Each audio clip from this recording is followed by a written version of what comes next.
నీ కృపా నీ కృపా ఆకాశము కంటే హెచ్చైనది. నీ కృపా నీ కృపా ఆకాశము కంటే హెచ్చైనది. మౌనిగా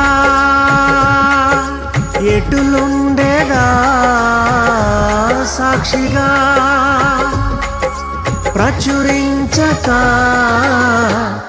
నా తుది శ్వాస వరకు నీ చెంత చేరే వరకు, నా తుది శ్వాస వరకు నీ చెంత చేరే వరకు